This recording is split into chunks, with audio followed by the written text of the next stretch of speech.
What's up guys, welcome back to the channel, and if you're new here, my name is Jake. Today, we're going to be installing rock lights on the Subaru. You might have seen different installations on YouTube, but today I'm going to be showing you a more professional way of doing things. So without wasting any more time, let's get into this video.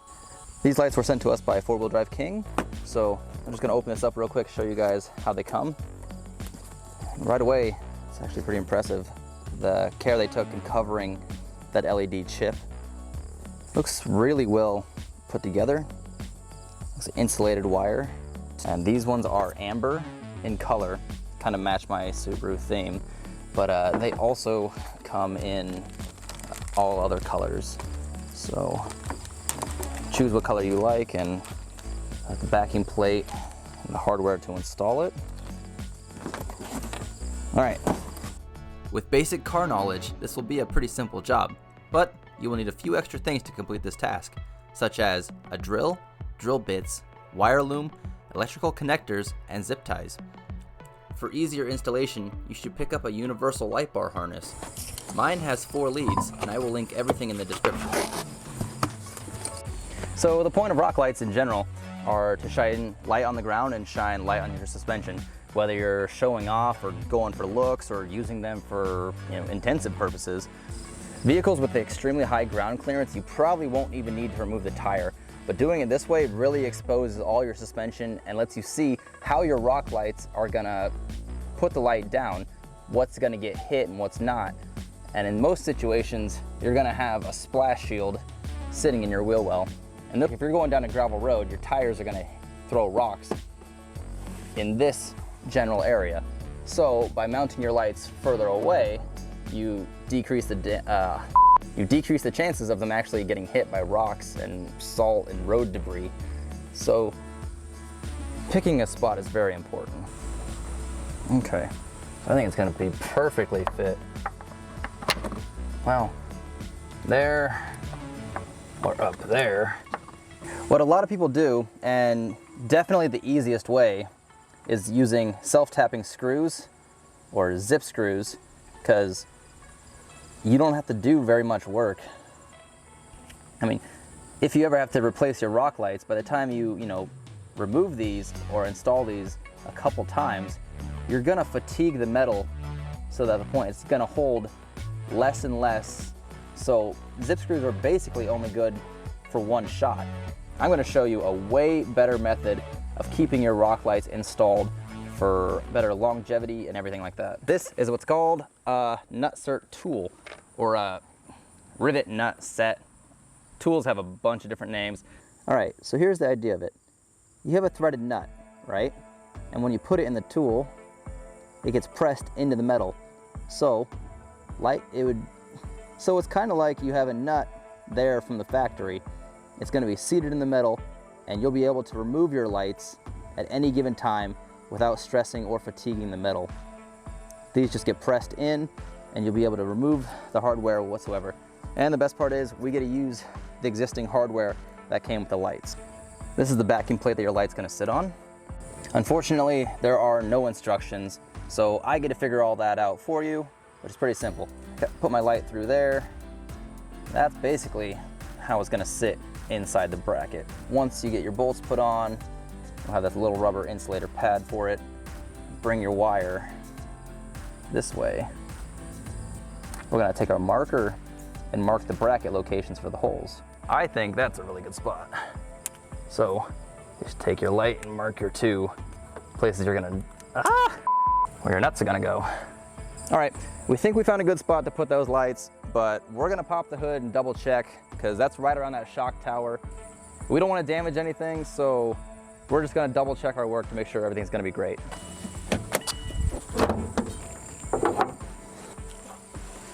As far as I can tell, there's not gonna be any problem with mounting it right there. That's basically where the side of our lights is gonna end up by the time we go up behind it. Choosing the right drill bit size is extremely important. It's best to start out small and work your way up in size until you get the perfect fit. Also, before you start drilling, don't forget to wear your eye protection.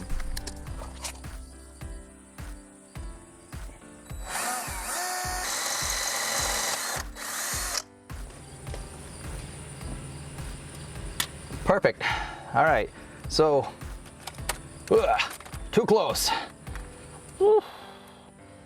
So if you bought the same rock lights that I am installing right now, 9:30 seconds is the drill bit that you want to end with. That'll get it perfect every time. So I'll drill that one out to 9:30 seconds, and then we'll go about installing our nutserts. Another quick note, we just exposed bare metal to our car.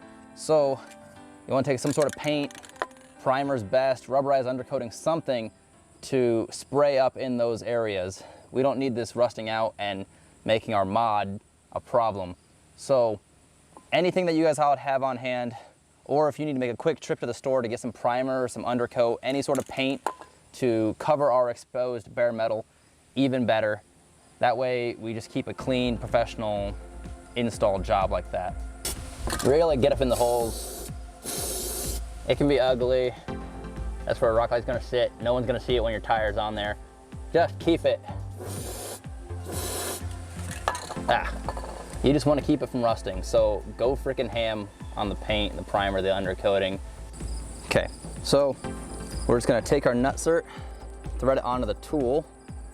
We're gonna open the jaws up.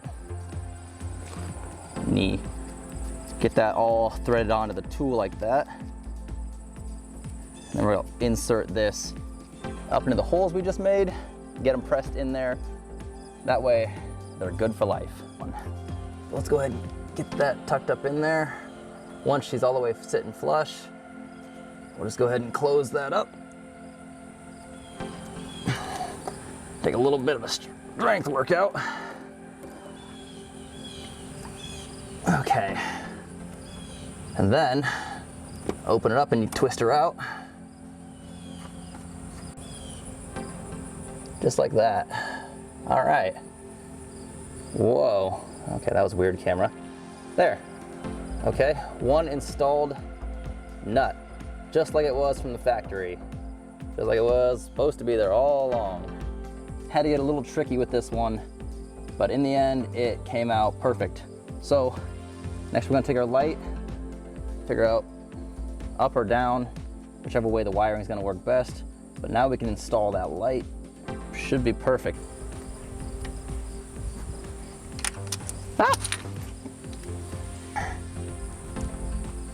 I need to go get my Allen tool. Because my car has a lift kit, I can run the wires over the base of the strut safely without them interfering with anything or causing damage. Now I am free to take the leads behind the shield and up to the front. Front rock light is installed and is ready for the wire harness. I'm gonna go ahead and do the back one, rip that back tire off, find a spot for it, and I'll show you guys putting one of them on the back side. After finishing that one up, I'm gonna go ahead and do the other two. Once all 4 rock lights are installed, I'll get back with you guys about putting the wire harness on, getting the wires all connected and waterproofed, getting our switch installed, and then hopefully we'll take it out on this trail, go test them out. So, with the car jacked all the way up like this, I don't think I'm gonna take the tire off. I think I have enough clearance to get around everything I wanna do. Problem being that there's no real good spot to protect it from the rocks and from getting hit. It's always gonna get smacked somewhere. So maybe I'll put it right in there. It'll shine the light straight down, but it'll kind of miss the coils and stuff, which is unfortunate, but try to figure out a spot where to fit it just right. A little bit more challenging on the backside. Okay, I won't lie, I've been looking at this for like 20, 30 minutes now, trying to find the best spot for the lights, and I was thinking right there would be the most productive, but that's kind of like just shining through right to the ground. Honestly, I can't find anything that I like. That's not gonna really light up the suspension kind of things very well. So I think I honestly will go somewhere up here, top dead center. It's gonna see a lot more abuse, but that's the nice thing about using that nutsert tool. You know, if these lights get damaged, I can swap in a new one without worrying about metal fatigue, and it's always gonna be right. So, I don't know.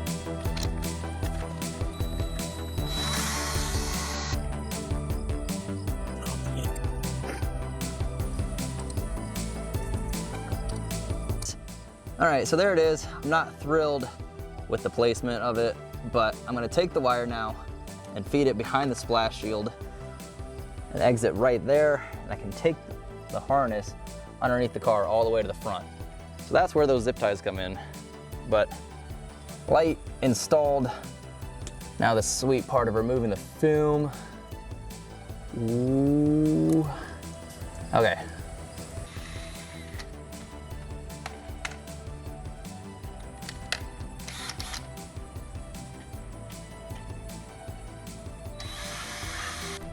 The harness that I found has 4 leads, one for each rock light, so you won't have to worry about running extra fuses or relays.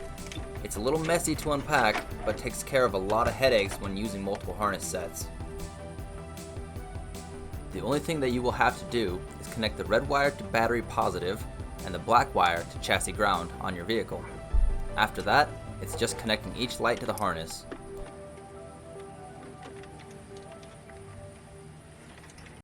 So the nice thing about this harness is these are extra long. If we do need to end up splicing them backward, we will. Otherwise, we'll just go with that. But once we find our switch in this cluster, you gotta definitely do some wire management. So we'll disconnect the switch right here and feed these wires in, at least on my car. Oh, it's so freaking bright, not gonna be able to see that very well. Step out of the way. So that's where I'll be going with my switch.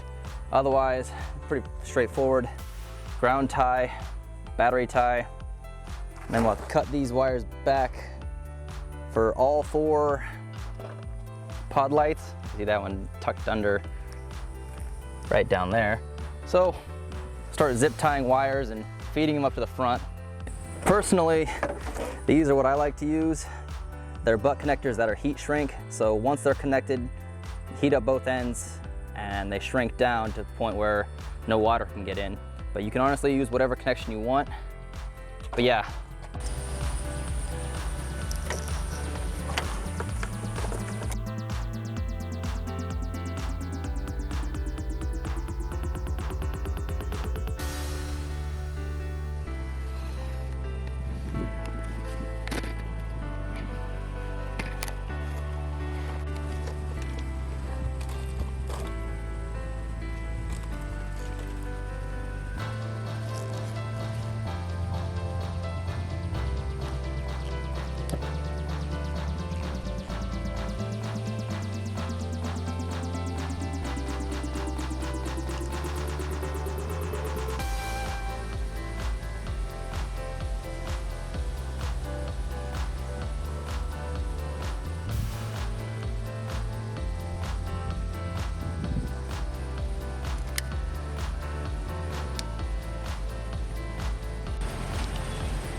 All right guys, so it's been a hell of a day. I think I started at about 11 o'clock and it is now 4:30.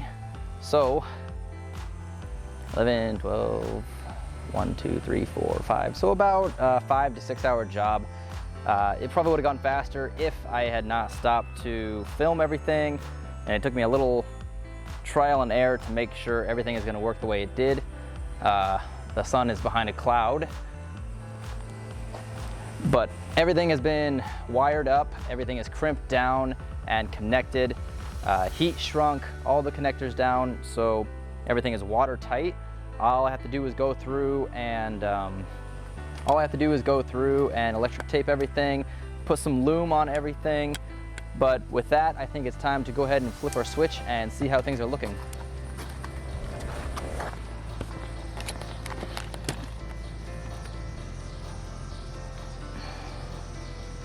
All right guys, now that is all there is to it. Now that we've got all 4 lights working properly, everything is wired up correctly, The last thing to do is go out and find some rocky trails, maybe some level B roads, and see how these lights really perform.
Overall, the 4 LED rock lights look pretty good. They have put out a good amount of light, so I'm pretty happy with them. In the future, I may consider adding another 4, running 8 rock lights to see what that'll do, but that might be for a later video. Anyways, if you guys want to check out more off-road mods, go ahead and click this video up here. If you guys want to see Baja specific mods or just random stuff me and George have done, go ahead and click here. Otherwise, this is Jake with Adventure GT, and I'll catch you later.